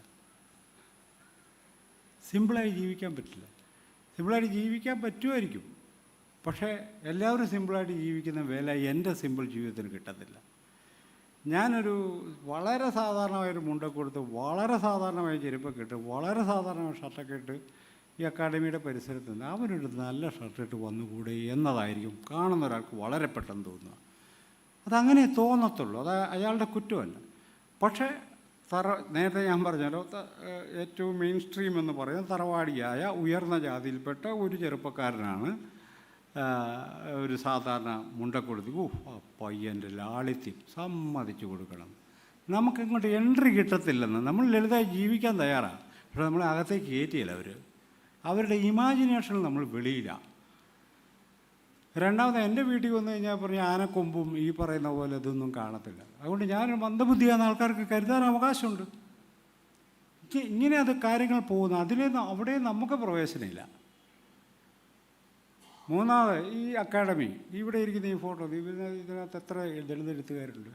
കുറേ ഫോട്ടോ ഉണ്ടല്ലോ ഇവിടെ, എത്ര പേരുണ്ട്? അതിനെ ഇല്ലാതെ ഇവിടെ ആരും എഴുതിയിട്ടില്ലേ? എന്താ സംഭവം? എന്താ വെക്കില്ല? ഇതാ അതിൻ്റെ കാര്യം. That is what is caste. നമ്മളതാ മനസ്സിലാക്കേണ്ടത്. ഇത് ജാതിയോട് പറയുന്ന കാര്യമല്ല. നമ്മൾ ഒരു സംസ്കാരത്തിൻ്റെ ഇടപാടുകളിൽ നമ്മളെങ്ങനെയാണ് ജാതിയുടെ കുരുക്കുകളിൽ ജീവിക്കുന്നത് എന്നൊരു കാര്യമാണ് ഞാൻ പറഞ്ഞത്. അപ്പോൾ ഇങ്ങനെയുള്ളൊരു ലോകത്ത് മാധ്യമരംഗത്ത് ദളിതരില്ല എന്നതിന് ഒരു പുതുമയില്ല എന്നാണ് ഞാൻ പറഞ്ഞത്. അതിനകത്തൊരു പുതുമയില്ല. പിന്നെ നമുക്ക് ചർച്ച ചെയ്യാവുന്ന ഒരു കാര്യം, മാധ്യമരംഗത്ത് ദളിതർ, സ്ത്രീകൾ എന്നിവരുടെ അഭാവങ്ങളിൽ നിന്ന് നമ്മൾക്ക് എന്താണ് പഠിക്കാനുള്ളതെന്നുള്ളത്. അതിലൊന്ന്, നേരത്തെ തന്നെ ശശികുമാരോട് സൂചിപ്പിച്ചു, ദളിതരുടെ എണ്ണം വളരെ കുറവാണ്. ഇത് എല്ലാവർക്കും അറിയാവുന്ന കാര്യമാണ്. ഞാനൊരു കണക്കിലേക്കൊന്നും കടക്കുന്നില്ല. ഈ അരുന്ധതിയുടെ പുസ്തകത്തിൽ അരുന്ധതി ഒരു കണക്ക് CSDS ഇറക്കിയ ഒരു സർവേയുടെ കണക്ക് പറയുന്നുണ്ട്. അത് രസകരമായൊരു കണക്കായതുകൊണ്ട് ഞാനതൊന്ന് നിങ്ങളുടെ ശ്രദ്ധയിൽപ്പെടുത്താം. അത് മറ്റൊന്നുമല്ല, നമ്മളുടെ ഈ കാസ്റ്റ് എങ്ങനെയാണ് നമ്മളുടെ ഈ പത്രപ്രവർത്തന രംഗത്ത് ഈ എഡിറ്റോറിയൽ ഡെസ്കിൽ കാസ്റ്റില്ല, ഈ ദളിതരില്ല എഡിറ്റോറിയൽ ഡെസ്കിൽ. ഈ കാസ്റ്റിൻ്റെ വേറൊരു പ്രത്യേകത, ഡബിൾ ഭാഷ ഉപയോഗിക്കുന്ന മനുഷ്യരാണ് നമ്മളൊക്കെ. അതായത് നമ്മൾ മാത്രമുള്ളപ്പോൾ ഒരു ഭാഷയും എല്ലാവരും ഉള്ളപ്പോൾ വേറൊരു ഭാഷ ഉപയോഗിക്കും. സൂക്ഷ്മരൂപത്തിൽ ശ്രദ്ധിച്ചാൽ നമുക്ക് മനസ്സിലാവും. സ്ത്രീകളുള്ളപ്പോൾ ഒരു ഭാഷയും സ്ത്രീകളില്ലാത്തപ്പോൾ മറ്റൊരു ഭാഷ ഉപയോഗിക്കും. ഇത് നമ്മളുടെ ജീവിതക്രമത്തിന്, ദൈനംദിന ജീവിതത്തിലുള്ള കാര്യമാണ്. അപ്പോൾ എല്ലാ സ്ഥലത്തും എല്ലാവരും ഉണ്ടായിരിക്കുക എന്നുള്ളത് നമുക്ക് രക്ഷപ്പെടാനുള്ള വഴിയായിട്ടാണ് നമ്മൾ മനസ്സിലാക്കേണ്ടത്. അതല്ലാതെ അവനൊരു പ്രവേശനം കൊടുക്കുന്നതിൻ്റെ കാര്യമല്ല അത്. എല്ലാ സ്ഥലത്തും സ്ത്രീകളും ദളിതരും ആദിവാസികളും നായരും നമ്പൂതിരിയും എല്ലാവരും ഉണ്ടെങ്കിൽ പലതിനും സ്വയം അവർക്ക് റദ്ദ് ചെയ്യേണ്ടി വരും. അത് അവരുടെ നന്മയ്ക്കാണ്. ദളിതരെ രക്ഷിക്കാൻ വേണ്ടി പ്രത്യേകിച്ച് അവർക്ക് അഡ്മിഷനൊന്നും കൊടുക്കേണ്ടെന്ന അഭിപ്രായമുള്ള ഒരാളാണ്. അത് അവർ കണ്ടെത്തിക്കൊള്ളും. അത്രയേ ഉള്ളൂ അതിൻ്റെ കാര്യം. ഇതതിൻ്റെ പ്രശ്നമല്ലത്. ഇത് നമ്മൾ തന്നെ എങ്ങനെയാണ് ജനാധിപത്യ വിരുദ്ധമായിരിക്കുന്നത് എന്നതിൻ്റെ ഒരു കാര്യമായിട്ടാണ് നമ്മളിതിനെ മനസ്സിലാക്കേണ്ടത്. അതല്ലാതെ നമുക്കിവിടെ എത്ര പേര് ദളിതരായിട്ട് പത്രപ്രവർത്തകരുണ്ട്. ഇനി എല്ലാവരും പത്രപ്രവർത്തകരാണെങ്കിൽ തന്നെ ഈ ദളിതർക്ക് എന്നാ പ്രത്യേകതയുള്ളത്? എന്താ ഗുണമുള്ളത്? അങ്ങനെയല്ലല്ലോ. പത്രപ്രവർത്തനത്തിൻ്റെ ചില രീതി, അതുകൂടി പറഞ്ഞ് രണ്ട് കാര്യങ്ങൾ പറഞ്ഞ് ഞാൻ അവസാനിപ്പിക്കാം. ഈ അരുന്ധതി പറയുന്നതിനകത്ത് ഒരു 315 കീ പോസ്റ്റുകൾ, editor, chief editor, managing editor പോലുള്ള ഡിസിഷൻ മേക്കിംഗ് ബോഡി 315 പേരെ ഇൻ്റർവ്യൂ ചെയ്യുന്നു. ഡൽഹി ബേസ്ഡ് ഇംഗ്ലീഷ്, ഹിന്ദി പത്രങ്ങളും TV ചാനലും. ഒരൊറ്റ ദളിതം പോലുമില്ല, ഒരു ആദിവാസി പോലുമില്ല. 3% മുസ്ലിം പ്രാതിനിധ്യം, 4% OBC പ്രാതിനിധ്യം, ബാക്കി മുഴുവനും സവർണരും. അതിനകത്ത് 49% ബ്രാഹ്മണരുമാണെന്നാണ് കണ്ടെത്തുന്നത്. ബ്രാഹ്മണരോടുള്ള വിരോധം കൊണ്ട് പറയുന്നല്ല. അവർ കാസ്റ്റിനെ കൾച്ചറായി സ്വീകരിച്ച മനുഷ്യരാണ്, ആന്തരവൽക്കരിച്ചവരാണ്. RK നാരായണൻ്റെ ആത്മകഥയെ വിമർശിച്ചുകൊണ്ട് MSS Pandian എഴുതിയൊരു ലേഖനമുണ്ട്. ആ ലേഖനത്തിൽ അദ്ദേഹം പറയുന്നത് കാസ്റ്റ് ഇൻ അതർ വേർഡ്സ് എന്നാണ്. മറുഭാഷ, ജാതിയെക്കുറിച്ചുള്ള മറുഭാഷ. അതായത് RK നാരായണൻ പറഞ്ഞ കാര്യത്തിലോ, എനിക്ക് ബാംഗ്ലൂരിലേക്ക് ജോലി കിട്ടി, ബാംഗ്ലൂർ ചെന്നു. പക്ഷേ എൻ്റെ കുടുംബത്തിന് താമസിക്കാൻ പറ്റിയൊരു വീട് അന്വേഷിച്ച് നടന്നിട്ട് കിട്ടുന്നില്ല. അത് വീട് കിട്ടാതെ എൻ്റെ അപ്പനും അമ്മയ്ക്കും ഇറച്ചിയുടെ മണം അടിക്കാൻ പറ്റത്തില്ല. അപ്പോൾ അവർക്ക് പ്രത്യേകം വീട് വേണം, അവർക്ക് പ്രത്യേക കുക്ക് വേണം. പുള്ളിയുടെ ഭാര്യയാണെങ്കിൽ ഇറച്ചി തിന്നുന്ന ആളാണ്, അതിന് വേറെ കുക്ക് വേണം. എന്താ ഭീകര ജീവിതം അവർ ജീവിക്കുന്നത്. അവനിറച്ചി തിന്നോട്ടെ എന്ന് വിചാരിച്ചാൽ പോരെ, അങ്ങനെ വിചാരിക്കാൻ പോലും പറ്റില്ല അവർക്ക്. ഇത് കാസ്റ്റാണെന്ന് MS പാണ്ഡ്യൻ പറഞ്ഞാൽ ആരും അംഗീകരിക്കുകയില്ല. അതിപ്പോൾ ആർക്ക്, അത് പാവപ്പെട്ട മനുഷ്യരുടെ ജീവിതമല്ല, അവർ ജീവിച്ചോട്ടെന്താ. ഇങ്ങനല്ലത്. ഇത് that is what is caste. ഇന്ത്യയിലെ പ്രധാനപ്പെട്ട ആദ്യഘട്ടത്തിൽ പ്രധാന പത്രപ്രവർത്തകർ ഹിന്ദുവിൽ എഴുതി തുടങ്ങിയ ഒരാളാണ് RK നാരായണൻ. നമ്മളത് മനസ്സിലാക്കണം. അപ്പോൾ കാസ്റ്റ് നമ്മൾ വിചാരിക്കുന്ന രൂപത്തിൽ നീ ആരാടാ, നീ ദളിതനാണോ, ഇറങ്ങിപ്പോടാന്ന് പറയുന്നതല്ല മാധ്യമത്തിലെ ജാതി എന്ന് പറയുന്നത്. അത് തികച്ചും ഭിന്നമായ ക്വാളിറ്റിയിലാണ് അത് വർക്ക് ചെയ്യുന്നതെന്ന് നമ്മൾ മനസ്സിലാക്കും. എങ്കിലേ നമുക്കിതിന് എന്തെങ്കിലും ഒരു പരിഹാരം ഉണ്ടാക്കിയെടുക്കാൻ പറ്റൂ. ഇങ്ങനെയൊരു കണക്ക് അരുന്ധതി പറഞ്ഞൊരു കണക്ക്. ഈ പത്രത്തിൻ്റെ ഉടമസ്ഥതയാണ് ഏറ്റവും രസകരമായ സംഗതി. ആ ഉടമസ്ഥതയിലെ പ്രധാനപ്പെട്ട 9 ഗ്രൂപ്പുകൾ, അതായത് Times of India, Hindustan Times, the Hindu, Indian Express, Dainik Jagran, Dainik Bhaskar, CTV, Eenadu, Sun TV എന്നീ പറഞ്ഞ നെറ്റ്വർക്കുകളിൽ കൂടി സവർണരോ അല്ലെ ബ്രാഹ്മണരോ അല്ലാത്ത ഒരേ ഒരാൾ മാരൻ്റെ സൺ TV-യാണ്. മാരൻ പക്ഷേ പൊളിറ്റിക്കലി പവർഫുൾ. ബാക്കിയെല്ലാം ഉടമസ്ഥരുടെ പേര് അടക്കം നമുക്ക് ലഭ്യമാണ്. ബഹുഭൂരിപക്ഷവും ബനിയ വിഭാഗത്തിൻ്റെ കൈവശമാണ്. ആരാണ് ഈ ബനിയ എന്ന് പറയുന്നത്? ഇന്ത്യയിലെ മൂലധനത്തിൻ്റെ സിംഹഭാഗവും കൈവശം വെച്ചിരിക്കുന്ന ത്രൈവർണികത്തിലെ 2ാമത്തെ വർണ്ണമാണ് ബനിയ എന്ന് പറയുന്നത്. 3ാമത്തെ വർണ്ണമാണ് ഒരു വൈശ്യരാണ്. അപ്പം നമ്മളുടെ മൂലധനം നമ്മൾ വിചാരിക്കുന്ന ഒരു സ്വതന്ത്രമായി ഒഴുകി നടക്കുന്നൊരു സംഗതിയല്ല. അതിന് കൃത്യമായ കാസ്റ്റ് ചാനലുണ്ട്. റഷ്യൻ സാമ്പത്തിക ശാസ്ത്രജ്ഞൻ മെദനോവെന്നോ അങ്ങനെ എന്താണ് അദ്ദേഹത്തിൻ്റെ പേര്, ഞാൻ പണ്ട് വായിച്ചൊരു പുസ്തകം, അതിനകത്ത് പറയുന്നുണ്ട് ഈ ബ്രാഹ്മണർക്കുണ്ടാവുന്ന മിച്ചം എന്ന് പറഞ്ഞാൽ കൃഷിയിൽ നിന്നും ഒക്കെ ഉണ്ടാകുന്ന മിച്ചം വ്യവസായ വികസനത്തിന് വേണ്ടി കൊടുത്തില്ല. അതിൻ്റെ കാരണം എന്നാൽ വ്യവസായം നടത്തുന്ന വേറെ ജാതിക്കാരാണ്, അവർക്ക് പൈസ കൊടുക്കാൻ പറ്റിയില്ല, അത്രയേ ഉള്ളൂ എന്ന് അദ്ദേഹം നിരീക്ഷിക്കുന്നുള്ളൂ ബീഹാറിലെ ചില സംഭവങ്ങൾ വെച്ചിട്ട്. ഇതൊക്കെ ഇവിടെ നടക്കുന്ന കാര്യമാണ്, നമ്മൾ ഓർക്കണം. അപ്പോൾ അതുകൊണ്ട് മാധ്യമരംഗത്ത് 3 കാര്യങ്ങളാണ് നമുക്ക് പരിശോധിക്കാനുള്ളത്. ഒരേ സമയം സ്ത്രീകളെയും ദളിതരെയും പുറന്തള്ളുന്നതിൻ്റെ കാരണം എന്താണ്? അതിനൊറ്റ കാരണമേ ഉള്ളൂ. ഞാൻ നേരത്തെ പറഞ്ഞു, ഒരു എഡിറ്റർ എന്നത് ഒരു യന്ത്ര മനുഷ്യനൊന്നുമല്ല. അയാളുടെ ധാർമ്മികത, അയാളുടെ വിദ്യാഭ്യാസം, അയാളുടെ പരിശീലനം, ഇതൊക്കെ അയാളുടെ തീരുമാനങ്ങളെ ബാധിക്കും. ഇന്ത്യൻ മനുഷ്യരുടെ ധാർമ്മികത ഈയുടെ വേരുകൾ കിടക്കുന്നത് ഈ വർണ്ണധർമ്മത്തിൻ്റെ ബോധ്യത്തിലാണ്. അല്ലാത്തവർ ഉണ്ട്, ഞാനങ്ങനെ അല്ലെന്നൊക്കെ വേണമെങ്കിൽ നമുക്ക് വാശി പറയാമെങ്കിലും ഒരു പൊതു ട്രെൻഡായിട്ട് നമ്മൾ എടുക്കുമ്പോൾ ഈ വർണ്ണധർമ്മത്തിൽ, അതുകൊണ്ടാണ് ഈ ബഹിഷ്കരണം ഇപ്പോഴും ശക്തമായി തുടരുന്നത്. ഈ ദളിതരോട് അയിത്തമല്ല ഇന്ത്യക്കാർ പാലിക്കുന്നത്, ഈ ദളിതരോട് ബഹിഷ്കരണമാണ് പാലിക്കുന്നത്. ആ ബഹിഷ്കരണം കൊണ്ടാണ് പ്രവേശനം കൊടുക്കാത്തത്, അയിത്തമല്ലത്. നമ്മൾ സാധാരണ പറയുന്ന അർത്ഥത്തിലുള്ള അയിത്തമല്ല, അതിനേക്കാൾ ഗുരുതരമാണ്. അവരെ മനുഷ്യരായി പോലും പരിഗണിക്കാതെ പുറത്ത് നിർത്തുന്നതാണ് അതിൻ്റെ സംഭവം. അങ്ങനെ പുറത്ത് നിർത്തുമ്പോൾ ഒരു പത്രപ്രവർത്തകൻ പറയുന്നുണ്ട്, ഒരു ഇംഗ്ലീഷ് പത്രപ്രവർത്തകൻ നമ്മളുടെ ഒരു പത്രപ്രവർത്തകരോട് ചോദിച്ചു, നിങ്ങൾക്ക് ദളിത് പത്രപ്രവർത്തകർ ആരെങ്കിലും അറിയാവോ? അദ്ദേഹം പെട്ടെന്ന് ആലോചിച്ചു, 2 ദിവസം കഴിഞ്ഞ് പറയാമെന്ന് പറയും. 30 വർഷമായിട്ട് പത്രപ്രവർത്തനം നടത്തുന്ന ആളാണ്. ദളിത് പത്രപ്രവർത്തകരെ അറിയാമോ എന്ന ചോദ്യത്തിന് 2 ദിവസം പുള്ളിക്ക് വേണ്ടി വരിക. ഈ 2 ദിവസം ആലോചനയിടയിൽ അദ്ദേഹം സ്വയം കണ്ടെത്തിയ, ആ മനുഷ്യൻ കണ്ടെത്തിയ സ്വയം സങ്കടപ്പെട്ട ഒരു കാര്യമുണ്ട്. അദ്ദേഹം പറയുന്നൊരു 30 കൊല്ലമായി ഞാൻ പത്രപ്രവർത്തന രംഗത്തുള്ളൂ, ഒരു ദളിതനെ പോലും ഞാൻ കണ്ടെത്തിയിട്ടില്ല. പക്ഷേ എന്നെ അത്ഭുതപ്പെടുത്തുന്ന കാര്യം അതല്ല, കണ്ടെത്തിയില്ല എന്നല്ല, ഇതൊരു പ്രശ്നമാണെന്ന് പോലും എനിക്ക് തോന്നിയില്ല എന്നുള്ളത്. That is what is the conscience, മനസ്സാക്ഷി എന്നുള്ള സാധനത എന്ന് പറഞ്ഞാൽ ഇവരെ കാണുന്നില്ല എന്നത് നമ്മുടെ മനസ്സാക്ഷിയെ ബാധിക്കുന്നില്ല എന്നിടത്താണ് ഇവരുടെ പുറന്തള്ളൽ നോർമലൈസ് ചെയ്യപ്പെടുന്നു എന്നാണ് ഇത് സംഭവം. അതുകൊണ്ട് ഇവരാരും ഈ എഡിറ്റേഴ്സ് ഗേറ്റ് കീപ്പേഴ്സ് എന്ന് പറയാം, എഡിറ്റേഴ്സിനെയൊക്കെ പറയാം, അവരാരും യന്ത്രമനുഷ്യരൊന്നുമല്ല. അവർ മുന്നോട്ട് വെക്കുന്ന ധാർമ്മികത അവരുടെ ഞാൻ പറഞ്ഞു കാസ്റ്റീസ്റ്റ് ധാർമ്മികതയാണ്. അത് അങ്ങനെ ഒരു പ്രശ്നമുള്ളത്.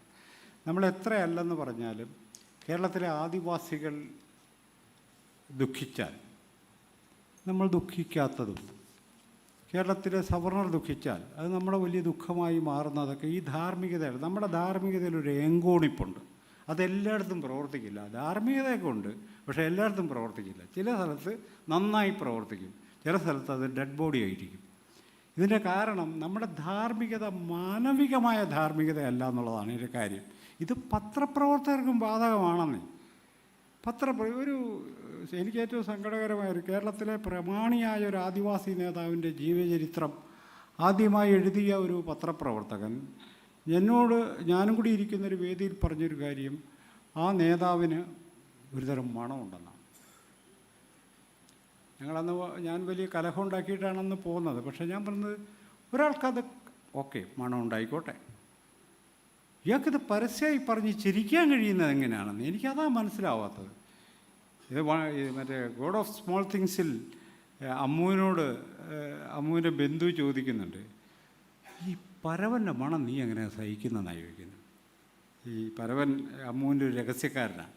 ഈ പരവൻ്റെ മണം നീ എങ്ങനെയാണ് സഹിക്കുന്നത്? ഇപ്പം ജാതിക്കൊരു മണമുണ്ടെന്നാണ് നമ്മൾ അതിൽ നിന്ന് മനസ്സിലാക്കേണ്ടത്.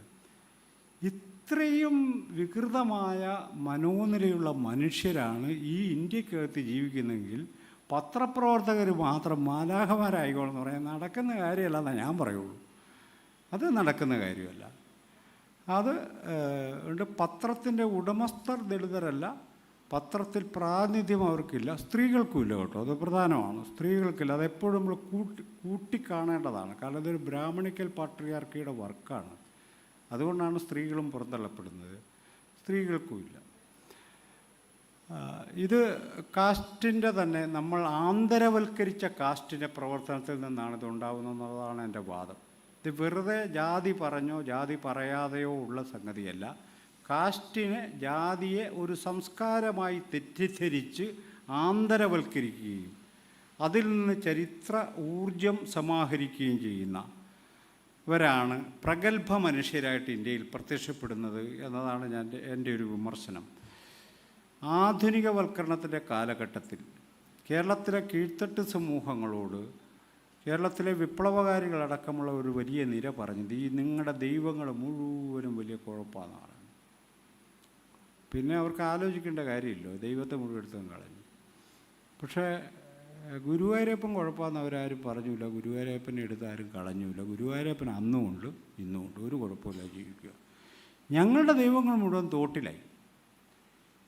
തോട്ടിലായെങ്കിലോ ഞങ്ങൾക്ക് മറ്റൊരു ദൈവത്തെ കിട്ടിയുമില്ല. ഇങ്ങനെ ഒരു സ്ഥലത്തു നിന്ന് കാര്യങ്ങൾ നഷ്ടപ്പെട്ട് പുറപ്പെടുകയും പുതിയതൊന്ന് നേടാതിരിക്കുകയും ചെയ്യുന്ന അതിഭീകരമായ പ്രതിസന്ധി അനുഭവിക്കുന്ന ഒരു ജനവിഭാഗമാണ് ദളിതരെന്ന് നമ്മൾ അറിയണം. അതുകൊണ്ട് തന്നെ ഇന്ന് കേരളത്തിലെ ഏറ്റവും സീരിയസ് ആയ വായനക്കാരാരെന്ന് ചോദിച്ചാൽ ഞാൻ നിസ്സംശയം ദളിതരും സ്ത്രീകളുമാണെന്ന് പറയും. ഒരു സംശയം എനിക്കില്ല അക്കാര്യത്തിൽ.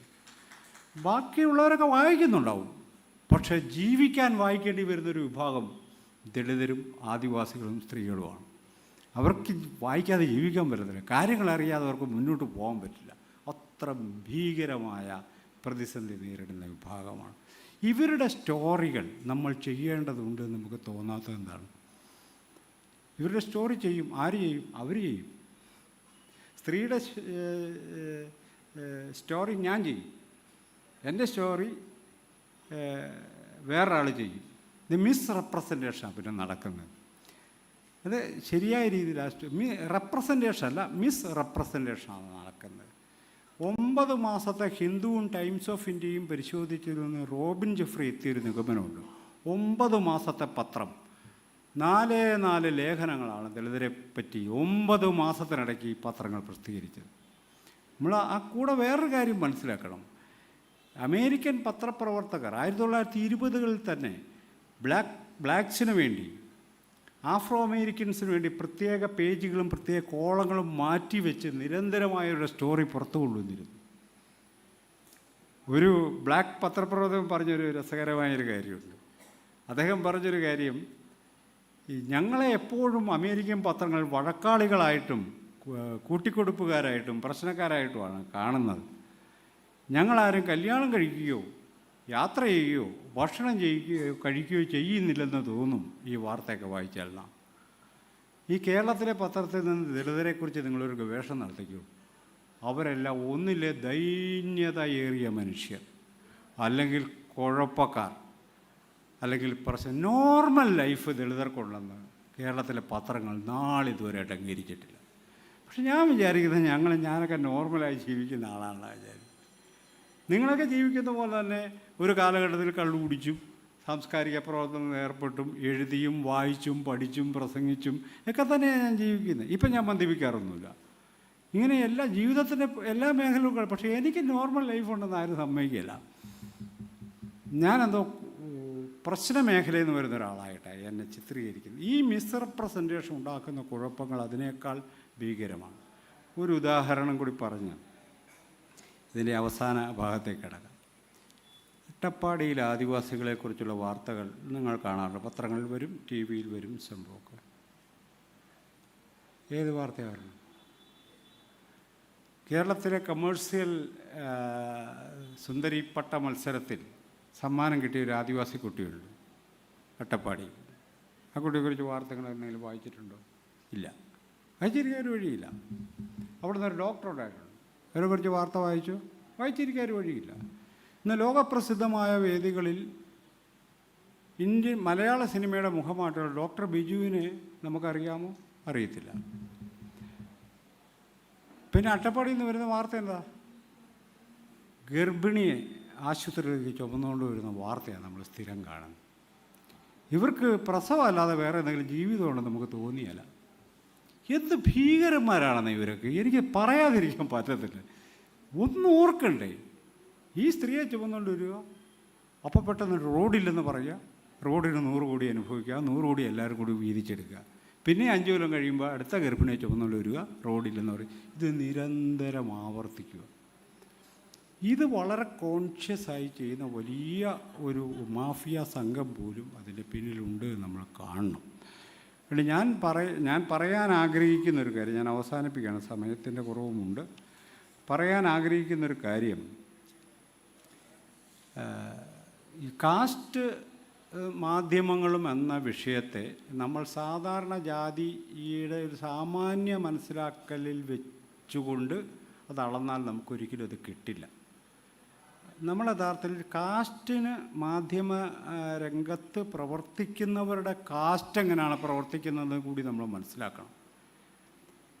ഇത് കാസ്റ്റിനെ കുറിച്ച് നമുക്കൊരു സങ്കല്പം, അത് കീഴ്ത്തട്ടിൻ്റെ എന്തോ പ്രശ്നമാണെന്നാണ്. ഈ 80കളിലൊക്കെ ഞാൻ ഇത്തരം പ്രസംഗങ്ങൾക്കൊക്കെ പോകുമ്പോൾ ഈ മുഖ്യധാര സവർണ വിഭാഗത്തിൽ നിന്ന് ആരെങ്കിലും അവരന്നേരം ഞാൻ പ്രസംഗിക്കാൻ എഴുന്നേൽക്കുമ്പോഴും അവർ പോവും. കാരണം അവർക്ക് കേൾക്കേണ്ട കാര്യമില്ലെന്ന് അവർ വിചാരിക്കുന്നത്. എൻ്റെ എന്തോ കാര്യം പറയുന്നില്ല, അത് ദളിതരുടെ കാര്യമാണ് പറയുന്നത്, അവരുടെ കോളനിക്കാരുടെ കാര്യമാണെന്ന്. അങ്ങനല്ല, ഇന്ത്യയിലെ ബ്രാഹ്മണൻ്റെ കാര്യമാണ് പറയുന്നത്. ജാതിയെക്കുറിച്ച് പറയുക എന്ന് പറഞ്ഞാൽ ഇന്ത്യയെക്കുറിച്ച് പറയുക എന്ന് തന്നെയാണ് അതിൻ്റെ അർത്ഥം. അപ്പോൾ ഒരു പ്രധാനപ്പെട്ട ഒരു സംഗതി കൂടി പറഞ്ഞുകൊണ്ട് ഞാൻ അവസാനിപ്പിക്കും. അതുകൊണ്ട് ഇത്തരം മുൻവിധികൾ, എല്ലാവർക്കുമുള്ള മുൻവിധികൾ പത്രപ്രവർത്തകർക്കുണ്ട്. അതിനെ ഒരു ബ്രാഹ്മണിക്കൽ ഗെയ്സ് ഓർ സവർണ ഗെയ്സ് എന്ന് വിളിക്കാവുന്ന ഒരു സാധനം ഇതിനകത്തുണ്ട്. ഇത് ഇവരുടെ നോട്ടപ്പാടുകളിൽ നിന്ന് എമർജ് ചെയ്യുന്ന ദളിതരെയാണ് പത്രത്തിൽ നമ്മൾ വായിക്കുന്നത്. ഇവരുടെ നോട്ടത്തിൽ നിന്ന് കിട്ടുന്ന ദളിതരെയാണ്, ആദിവാസിയെയാണ്, സ്ത്രീയെയാണ് നമ്മൾ പത്രത്തിൽ വായിക്കുന്നത്. ആ നോട്ടത്തിലൊരു പ്രശ്നമുണ്ട്. ആ നോട്ടത്തിൽ ഈ ഹൈറാർക്കി കാസ്റ്റ് ഹൈറാർക്കി നന്നായി വർക്ക് ചെയ്യുന്നുണ്ട്. അപ്പം നമ്മളുടെ പത്രപ്രവർത്തകൻ്റെ നോട്ടത്തെ പോലും സ്വാധീനിക്കുന്ന, അവൻ്റെ മനസ്സിലാക്കലിനെ പോലും സ്വാധീനിക്കുന്ന, ഈ മനസ്സിലാക്കൽ എന്ന് പറഞ്ഞാൽ വേറെ ഈ നമ്മൾ പണ്ഡിതന്മാർ പലപ്പോഴും മനസ്സിലാക്കൽ വരിക അങ്ങനെയൊന്നുമല്ല. നമ്മളൊരു കാര്യം മനസ്സിലാക്കുക എന്ന് പറയാൻ നമ്മുടെ ഉള്ളിലുള്ള വാക്കുകളുടെ അടിസ്ഥാനത്തിൽ നമ്മളത് മനസ്സിലാക്കുക എന്നർത്ഥം. ആ വാക്ക് നമ്മൾ കണ്ടുപിടിച്ചതൊന്നുമല്ല. അങ്ങനെയാണ് നമുക്കൊരു കാര്യം മനസ്സിലാക്കുക എന്ന് പറഞ്ഞാൽ നമ്മുടെ ഉള്ളിലുള്ള ആ വാക്കുകൾക്കകത്ത് വെച്ച് നമ്മളത് മനസ്സിലാക്കിയെടുക്കുന്നു എന്നാണ് അതിൻ്റെ അർത്ഥം. ആ വാക്കുകൾ നമ്മൾ കണ്ടുപിടിച്ചവയല്ല. അങ്ങനെ പ്രധാനപ്പെട്ട ഈ മനസ്സിലാക്കൽ പ്രക്രിയയിൽ തന്നെ ഒരു പ്രശ്നം അടങ്ങിയിട്ടുണ്ട്. അപ്പോൾ ഞാൻ പറയും, ഈ നോട്ടത്തിൽ ഈ വൈറ്റ് ഗെയ്സ് നമുക്കെല്ലാവർക്കും അറിയാം. വൈറ്റ് ഗെയ്സ് എന്നുള്ള വാക്ക്, വെള്ളക്കാരൻ്റെ നോട്ടം. മൂന്നാം ലോക രാജ്യങ്ങളിലേക്ക് വെള്ളക്കാരൻ എങ്ങനെയാണ് നോക്കുന്നത്, ഈ സെയിം സാധനം തന്നെ ഇവിടെ സവർണ ഗെയ്സ് എന്ന് വിളിക്കാവുന്ന, ബ്രാഹ്മണിക്കൽ ഗെയ്സ് എന്ന് വിളിക്കുന്ന, ബ്രാഹ്മണിക്കൽ പാട്രിയാർക്കിയുടെ ഗെയ്സ് എന്ന് വിളിക്കാവുന്ന ഒരു നോട്ടമുണ്ട്. ആ നോട്ടത്തിൽ തെളിയുന്ന ചിത്രമാണ് നമ്മൾ യഥാർത്ഥത്തിൽ പത്രങ്ങളിൽ കാണും, ടെലിവിഷനിൽ കാണും. ഈ ടെലിവിഷൻ എന്ന് പറയുന്ന സംഗതി പ്രതീകങ്ങളുടെ ഒരു സ്ഥലമാണ്. പ്രതീകങ്ങളാണ് അവിടെ പ്രവർത്തിക്കുന്നത്. ആ പ്രതീകാത്മക ഹിംസ എന്ന് പറയുന്നത് മറ്റെന്തിനേക്കാളും ഭീകരമാണ്. കേരളത്തിൽ അത് ആദിവാസികളുടെ റിപ്പോർട്ടാവട്ടെ, ഈ പറയുന്ന ഒരു കാര്യം പറയും, ഇവിടെ ഒരു പെൺകുട്ടി അതിഭീകരമായി നിരന്തരം വേട്ടയാടപ്പെടുകയും ബലാത്സംഗം ചെയ്യപ്പെടുകയും ചെയ്തിട്ട് കേരളത്തിലെ പുരുഷ സമൂഹം ചോദിക്കുന്ന ചോദ്യം, ഈ കുട്ടിയെ മാവേലിക്കരയ്ക്ക് കൊണ്ടുപോയി, കോട്ടയത്ത് കൊണ്ടുപോയി, പീരുമേട് കൊണ്ടുപോയി, മൂന്നാർ കൊണ്ടുപോയി, ഇങ്ങനെ പലരായി പീഡിപ്പിച്ചു എന്നുള്ള വാർത്ത പുറത്തു വന്നപ്പോൾ കേരളത്തിലെ പുരുഷ സമൂഹം ചോദിച്ചൊരു ചോദ്യം, അവക്കൊന്ന് കരഞ്ഞുകൂടായിരുന്നോ എന്നാണ് ചോദിക്കുന്നത്. എന്താണ് നമ്മുടെ ഒരു പാട്രിയാർക്കിയുടെ നമ്മുടെ ഒരു ഗെയ്സ്, നമ്മുടെ നോട്ടത്തിൽ ആ കുട്ടി ഒരു കുറ്റവാളിയായിട്ട് നമ്മുടെ മുന്നിലേക്ക് ഇങ്ങനെ വരികയും ചെയ്യും. അപ്പോൾ ഈ ബ്രാഹ്മണിക്കൽ ഗെയ്സ് എന്ന് പറയാവുന്ന ഈ സാധനം ഇന്ത്യൻ പത്രപ്രവർത്തന മേഖലയിൽ വളരെ ശക്തമായി നിൽക്കുന്നൊരു കാര്യമാണ്. അവർ സൃഷ്ടിക്കുന്ന ഇമേജുകളല്ല, യാഥാർത്ഥ്യവുമായിട്ട് ബന്ധമുള്ള ഇമേജുകളല്ല അവർ സൃഷ്ടിക്കുന്നത്. അതിൻ്റെ ഇതിപ്പോൾ ഒരു ഉദാഹരണം, 92 ബാബറി മസ്ജിദ് തകർക്കപ്പെടുന്നു. ബാബറി മസ്ജിദ് തകർക്കപ്പെടുമ്പോൾ ഗുജറാത്തി പത്രത്തിൻ്റെ ഇതിൽ 15 പേർ മരിച്ചു. ഈ ഇഷ്ടികയൊക്കെ ഇട്ട് പോയ കർസേവകർ 15 പേർ മരിച്ചു എന്ന് റിപ്പോർട്ടർ എഴുതി കൊടുത്തു. അതിൻ്റെ ഗേറ്റ് കീപ്പർ എന്ത് ചെയ്യുന്നത് വെച്ചാൽ, എന്താ പറയുക, എഡിറ്റർ എന്ത് ചെയ്യുന്നത് വെച്ചാൽ 15ൻ്റെ ഇപ്പുറത്ത് ഒന്നുകൂടി ഇട്ട് 115 ആക്കി. ഇത് റിപ്പോർട്ട് ചെയ്യപ്പെടുന്ന കാര്യമാണ്. അതേ പത്രത്തിൻ്റെ ആഗ്ര എഡീഷനിൽ 500 പേർ മരിച്ചു. ഇതൊക്കെ ആര് സമാധാനം പറയുന്നത്? ഒരിക്കൽ പോലും ഇത് ചോദിച്ചിട്ടില്ല, ആ പത്രം കണ്ടുകെട്ടിയിട്ടില്ല. അപ്പം അങ്ങനെ ഇന്ത്യൻ പത്രമേഖലയിൽ അടുത്ത കാലത്തുണ്ടായ ഏറ്റവും പ്രധാനപ്പെട്ട പരിവർത്തനങ്ങളിൽ ഒന്ന്, രാഷ്ട്രീയമായി ഉണ്ടായ ആ സംഗതി ഏറ്റെടുത്ത് പരമാവധി പ്രൊപ്പഗണ്ട നടത്തുന്നതിലേക്ക് അവരെല്ലാം മാറ്റപ്പെടുകയാണ്. ഇത് സാമ്പത്തിക ഇടപാട്, കോർപ്പറേറ്റ് സാമ്പത്തിക ഇടപാട് കൊണ്ട് അവരെല്ലാം മറിഞ്ഞെന്നാണ് പറയുന്നത്. വെറുതെ പറയുന്ന കേട്ടോ, അവരുടെ താല്പര്യം കൂടിയാണെന്നേ അത്. അവരുടെ താല്പര്യം കൂടിയാണ് ഹിന്ദു രാഷ്ട്രം ഉണ്ടാവുക എന്നുള്ളത്. ഇപ്പോൾ ഗീതാ പ്രസിൻ്റെ ഹിസ്റ്ററി നിങ്ങൾക്കറിയാമല്ലോ. കോടീശ്വരന്മാരാണ് തുടങ്ങിയത്. ഭഗവത്ഗീത ഇന്ത്യക്കകത്ത് പ്രചരിപ്പിക്കാൻ 1920കളുടെ ആദ്യം കൽക്കട്ടയിൽ ആരംഭിച്ച ഗീതാ പ്രസ്, അതിന് പണം മുടക്കിയതാരാ? കോടീശ്വരന്മാരാ. ഒരു വ്യവസായി ഗീത വായിച്ച് വ്യവസായം തന്നെ ഉപേക്ഷിച്ച് ഗീതയുടെ പ്രചാരണത്തിന് ഇറങ്ങിയെന്നാണ് പറയുന്നത്. കോടിക്കണക്കിന് രൂപ ഇല്ലാത്തവരൊന്നുമല്ല അവർ, അതുള്ളവർ തന്നെയാണ്. അതുകൊണ്ട് വലിയ മുതലാളി വന്ന് കാശ് നീട്ടുമ്പം മറിയുന്നതല്ലത്. നമ്മളുടെ തന്നെ ജീവിതത്തിൽ വന്ന അടിസ്ഥാനപരമായ മാറ്റങ്ങളിൽ നിന്നാണ് ഈ പത്രപ്രവർത്തന മേഖലയും പ്രവർത്തിക്കുന്നത്, മാറുന്നത് എന്നൊരു യാഥാർത്ഥ്യബോധം നമുക്കുണ്ടാകേണ്ടതുണ്ട്. ബൊജിയോ ഒരു കാര്യം പറയുന്നുണ്ട്, സോഷ്യൽ സ്പേസിൻ്റെ ഒരു മൈക്രോസ്കോപ്പിക് സംഭവമാണ് മാധ്യമരംഗം. അതല്ലാതെ ഇത് വേറെ സ്വതന്ത്രമായ സ്ഥലമൊന്നുമല്ല. സമൂഹത്തിൽ എന്തെല്ലാം സംഘർഷമുണ്ടോ അതെല്ലാം വന്ന് പതിക്കുന്നൊരു സ്ഥലം കൂടിയാണ് നമ്മുടെ മാധ്യമരംഗം. അപ്പോൾ അവിടെ പത്രപ്രവർത്തകർക്ക് ഒരു പരിശീലനം ആവശ്യമുണ്ട്. നിങ്ങൾക്കറിയാവോ, 1960 വരെ ഇന്ത്യയിലെ പത്രപ്രവർത്തകർ കാര്യമായ ഒരു പരിശീലനവും കൊടുത്തിരുന്നില്ല. ഇത് പരിശീലനം വേണ്ട കാര്യമാണെന്ന് പോലും ഇന്ത്യൻ പത്രപ്രവർത്തന രംഗം മനസ്സിലാക്കിയിരുന്നില്ല. എന്താണ് അതിൻ്റെ അർത്ഥം? അത് അധിക ചിലവാന്നൊക്കെ മാനേജ്മെൻറ്റ് പറയുമായിരിക്കും. ഈ 60-ന് ശേഷം കൂടി നമ്മുടെ രാമോജി ഫിലിം സിറ്റിയുടെ ഉടമ, ഈ നാടിൻ്റെ ഉടമ, അദ്ദേഹം ഒരെണ്ണം ഹൈദരാബാദിൽ ആരംഭിച്ചു. അതുപോലെ തന്നെ മധ്യപ്രദേശിലും ഒരെണ്ണം ആരംഭിച്ചു. 2 എണ്ണമാണ് കൂടി ഉണ്ടായിരുന്നത്. സർക്കാർ ജേർണലിസം കോഴ്സൊക്കെ നടത്തും, പക്ഷേ പരിശീലിപ്പിക്കുക എന്ന് പറയുന്നൊരു കാര്യം പോലും വളരെ കുറവായി.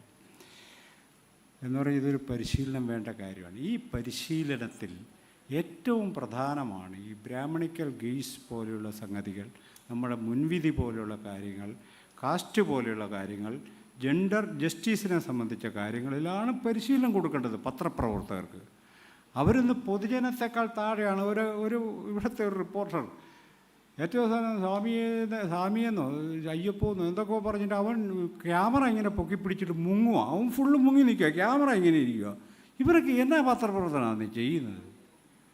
പരിശീലനം ഇല്ലാത്തതുകൊണ്ട്. ആ ചെറുപ്പക്കാരനെ ഞാൻ വഴക്ക് പറയുകയല്ല, പരിശീലനം ഇല്ല. എന്താണ് പത്രപ്രവർത്തനം എന്നതിൽ ഉൾച്ചേർക്കേണ്ട ചില കാര്യമുണ്ട്. ടെക്നിക്കാലിറ്റി അല്ല പഠിപ്പിക്കേണ്ടത്, സമൂഹത്തെ അടുത്തെറിയാനായിട്ടുള്ള വിജ്ഞാനമാണ്, ഉൾവെളിച്ചമാണ് പത്രപ്രവർത്തകർക്ക് കൊടുക്കുക. അങ്ങനെ കിട്ടിയാൽ തീർച്ചയായും സമൂഹത്തിൽ മാറ്റങ്ങൾ സൃഷ്ടിക്കുന്ന ഇടപെടലുകൾക്ക് സാധ്യതയുണ്ട് എന്നതാണ് ഒരു യാഥാർത്ഥ്യം.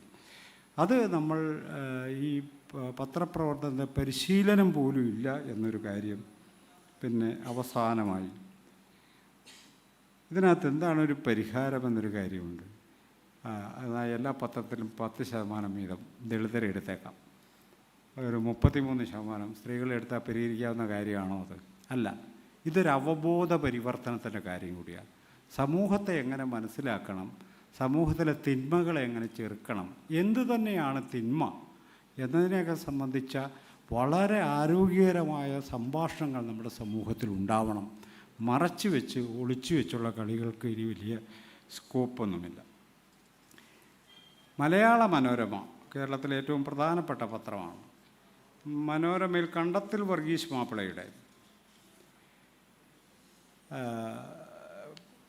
മുഖപ്രസംഗങ്ങൾ സമാഹരിച്ച് ഒരു പുസ്തക രൂപത്തിൽ ഇറക്കിയിട്ടുണ്ട്. അതിലൊന്നാമത്തെ സംഭവം പുലയരുടെ വിദ്യാഭ്യാസം എന്നാണ്. ഇതിനെക്കുറിച്ച് പ്രിയദർശൻ ഭാഷാഭൂഷണിയുടെ അവസാന പേജിൽ നിരന്തരമായി എഴുതിക്കൊണ്ടിരുന്നു. അതിലേറ്റവും പ്രധാനപ്പെട്ട വിപ്ലവമായിട്ടാണ് കണ്ടത്തിൽ വർഗീസ് മാപ്പിളയുടെ പുലയരുടെ വിദ്യാഭ്യാസം എന്ന ആ എഡിറ്റോറിയൽ പറയുന്നു. ഞാൻ എഡിറ്റോറിയൽ മുഴുവൻ വായിച്ചിട്ടുള്ളവർക്കറിയാം. അതിനകത്ത് നമ്മളീ പറയുന്ന ഒരു കാര്യം അതിനകത്തില്ല. അതിനകത്ത് പറയുന്ന കാര്യം ഇതാണ്. അതിൻ്റെ ഒരു ഭാഗം വായിച്ചുകൊണ്ട് ഞാൻ അവസാനിപ്പിക്കാം ഈ പ്രഭാഷണം. പുലയരെ കൊണ്ട് കുറഞ്ഞ കൂലിക്ക് വേലയെടുപ്പിച്ച് കാലാക്ഷേപം ചെയ്യുന്ന കൃഷിക്കാരുൾപ്പെട്ട ആളുകളിൽ പലരും പുലയരുടെ വിദ്യാഭ്യാസത്തിന് വിരോധികളാണെന്ന് കാണുന്നതിൽ വളരെ വ്യസനമുണ്ട്. വേലയ്ക്ക് കൂലി കൂടുതൽ ആവശ്യപ്പെടുന്നത് സ്വാഭാവികമാണെന്നും ഇതിന് തക്കവണ്ണം വിളകൾക്ക് വിലയും ഉയർന്നു വരുന്നതാണെന്നും വേല നിറവേറ്റാനുള്ളവർ സുശീലന്മാരും വിവരമുള്ളവരും ആയിരുന്നാൽ അന്യോന്യം ഉത്തമ വിശ്വാസത്തോടുകൂടി പ്രവർത്തിക്കാൻ തക്ക സ്ഥിതി വന്നുകൂടുന്നതാകയാൽ പല പ്രകാരത്തിലും തങ്ങൾക്ക് ആദായം അധികപ്പെടാനേ ഇടയുള്ളൂവെന്നും അവർക്ക് തോന്നാത്തത് ആശ്ചര്യം തന്നെ. കേരളത്തിലെ മലയാള പത്രത്തിൽ വിപ്ലവകരമായ ഒരു എഡിറ്റോറിയലാണ് ഞാൻ വായിച്ചത്. ഇതാണ് നമ്മുടെ അവസ്ഥ. ഇതിനകത്ത് കൃഷിക്കാരൻ്റെ ലാഭത്തെക്കുറിച്ചാണ് കണ്ടത്തിൽ വർഗീസ് മാപ്പിള പറയുന്നത്, അതല്ലാതെ പുലയരുടെ വിദ്യാഭ്യാസത്തെക്കുറിച്ചല്ല. അവന് ഇച്ചിരി വിവരം ഉണ്ടായിക്കോട്ടെ, കുഴപ്പമില്ലെന്നാ, അവൻ കൂടുതൽ നല്ല പണിയെടുക്കുന്ന ഈ അതിബുദ്ധി ഉണ്ടല്ലോ,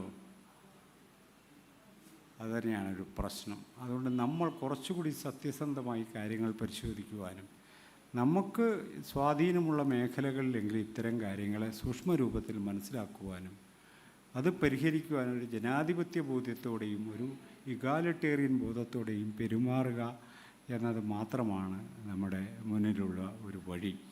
അത് സ്ത്രീകളുടെ മാത്രം കാര്യമായി ദളിതരുടെ മാത്രം കാര്യമായി നമ്മളിതിനെ കാണരുത്. കാസ്റ്റ് എവിടെയൊക്കെ വർക്ക് ചെയ്യുന്നുണ്ടോ അവിടെയൊക്കെ സ്ത്രീകളും അതിൻ്റെ ഇരകളാണെന്നുള്ള ഒരു യാഥാർത്ഥ്യം കൂടി ബോധം കൂടി നമുക്ക് ഉണ്ടാകേണ്ടതുണ്ട്. ഏതായാലും ഇത്രയും ഗൗരവമുള്ള ഒരു വിഷയം, പ്രത്യേകിച്ച് ശശികുമാർ അടക്കമുള്ള വളരെ പ്രധാനപ്പെട്ട നിരവധി പേർ ഈ സദസ്സിലിരിക്കുന്നുണ്ട്. എല്ലാവരുടെയും മുന്നിൽ അവതരിപ്പിക്കുവാനും കഴിഞ്ഞതിലും എന്നെ ഈ യോഗത്തിലേക്ക് ക്ഷണിച്ചതിനും പ്രത്യേകമായി നവമലയാളി സംഘാടക സമിതിയുള്ള നന്ദി രേഖപ്പെടുത്തുന്നു. എല്ലാവർക്കും നന്ദി, നമസ്കാരം.